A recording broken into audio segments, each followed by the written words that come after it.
तो हेलो दोस्तों, नमस्कार। आप सभी का हमारे यूट्यूब चैनल पर स्वागत है। आज की यह वीडियो आप सभी लोग के लिए बहुत ज़्यादा इंपॉर्टेंट रहने वाली है यदि आप लोग क्लास 12 बायोलॉजी स्टूडेंट हैं और 2025 में बोर्ड एग्जाम देने वाले हैं, क्योंकि आज वीडियो में बात करने वाले क्लास 12 बायोलॉजी का आपका जो चौथा चैप्टर होता है एनसीईआरटी के हिसाब से जनन स्वास्थ्य। इस चैप्टर में आपके जितने भी महत्वपूर्ण बहुविकल्पी प्रश्न होते हैं वो सारे के सारे मैं आपको आज के एक ही वीडियो में कराने वाला हूँ।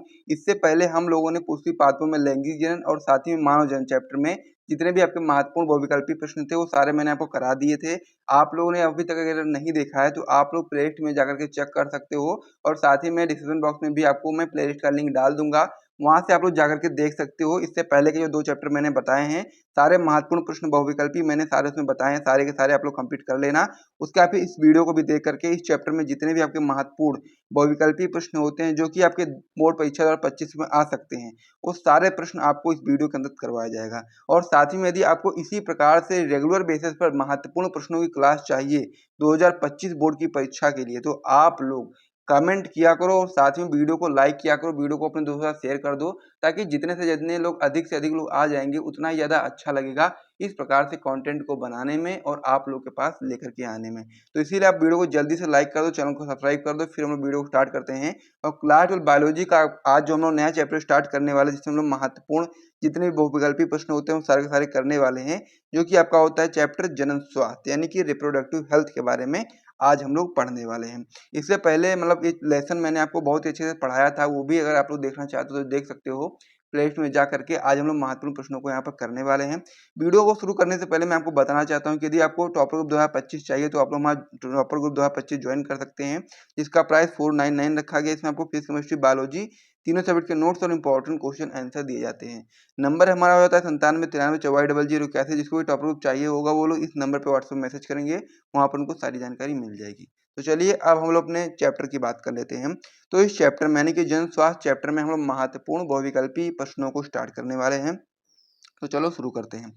तो इसमें सबसे पहला प्रश्न आपका जो दिया गया है कि जन्म से पहले भ्रूण को जांचने की विधि का नाम क्या है, यानी कि जन्म से पहले ही जो भ्रूण होता है गर्भ में उसको जांचने की जो विधि होती है उसका क्या नाम होता है।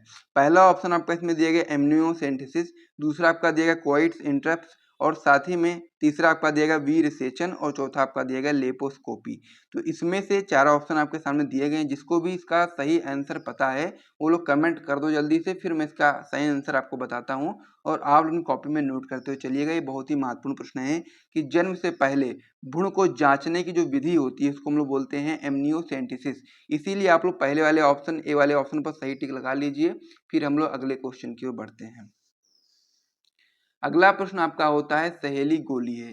आपके सामने ऑप्शन दिए गए, पहला ऑप्शन है गर्भ धारण की मुख्य गोली, या फिर दूसरा ऑप्शन आपका दिया गया है मानव मादा के लिए मुख्य गर्भ निरोधक, या फिर तीसरा ऑप्शन आपका दिया गया नॉन स्टेरॉयडल गोली, या फिर चौथा आपका दिया गया है बी व सी दोनों।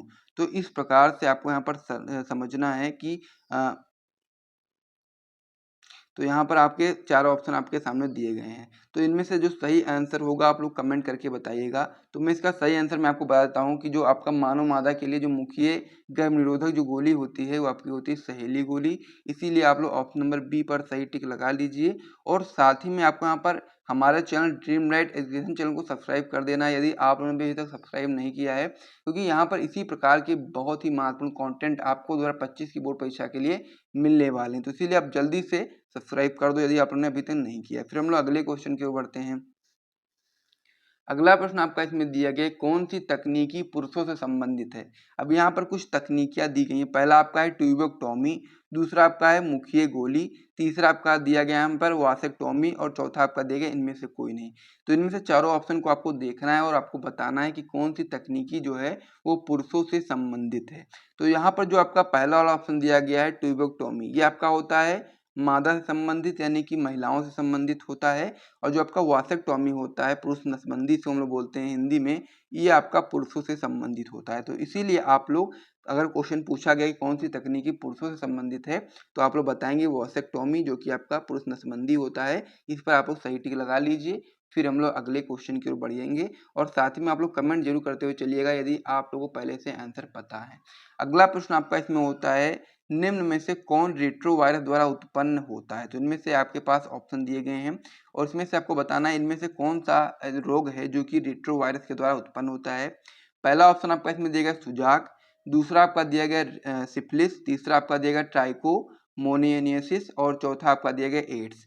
तो इसमें से आपको सही आंसर बताना है कि कौन सा जो आपका रोग है वो रेट्रोवायरस के द्वारा होता है। तो आप लोग कमेंट करो, फिर मैं आपको उसका आंसर बताता हूँ कि जो आपका एड्स होता है ये आपका रेट्रोवायरस के द्वारा उत्पन्न होता है। तो इसीलिए आप लोग इस वाले ऑप्शन पर सही टिक लगा लेंगे। उसके बाद हम लोग अगले पेज पर बढ़ेंगे और साथ ही में इस पेज पर हम लोगों ने 4 महत्वपूर्ण कह सकते हैं कि बहुविकल्पी प्रश्नों को कंप्लीट कर लिया है इस चैप्टर से। फिर अब हम लोग अगले प्रश्न की ओर बढ़ते हैं और आप लोग से उम्मीद रहेगी कि आप लोग हर एक प्रश्न को अपनी कॉपी में नोट करते हुए चलेंगे, तभी आप अपने बोर्ड परीक्षा 2025 में अच्छा स्कोर कर पाएंगे। तो चलो अब हम लोग अगले प्रश्न की ओर बढ़ते हैं। आपका इसमें अगला प्रश्न होता है अंतःगर्भाशय युक्ति का उदाहरण है। जो आपका अंतःगर्भाशय युक्ति का उदाहरण आपको बताना है। पहला ऑप्शन आपका दिया गया कॉपर टी, दूसरा आपका दिया गया कंडोम, तीसरा आपका दिया गया सहेली और चौथा आपका दिया गया माला डी। तो अंतःगर्भाशय युक्ति की जब बात होगी तो वहां पर आपको याद रखना है कि जो कॉपर टी होता है वो आपका अंतःगर्भाशय युक्ति का उदाहरण है। तो इसीलिए आप लोग पहले वाले ऑप्शन पर सही टिक लगा लेंगे। फिर हम लोग अगले क्वेश्चन की ओर बढ़ेंगे। अगला प्रश्न आपका इसमें होता है कि चिकित्सीय सहगर्भता समापन, जिसको हम लोग बोलते हैं शॉर्ट फॉर्म में एमटीपी, की सुरक्षित अवधि मतलब कब तक मानी जाती है?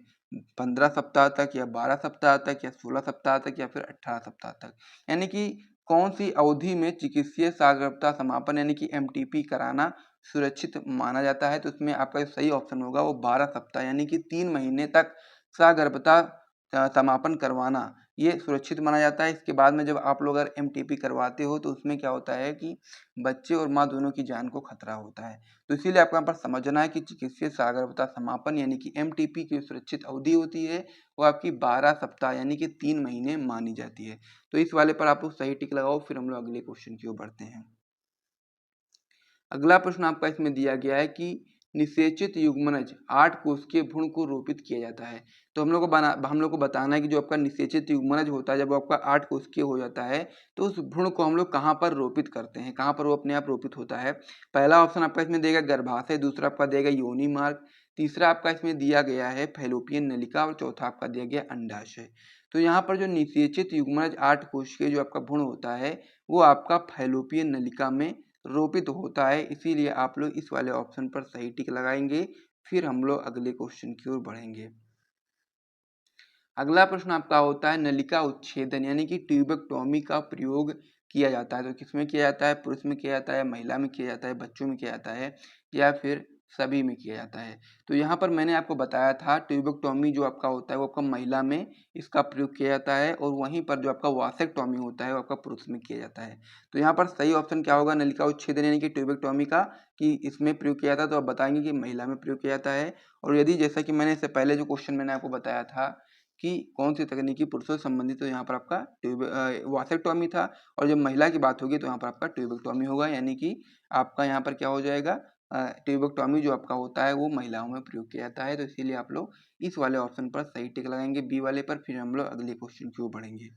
अगला प्रश्न आपका इसमें होता है कि गर्भ निरोधक गोलियां निर्मित होती हैं।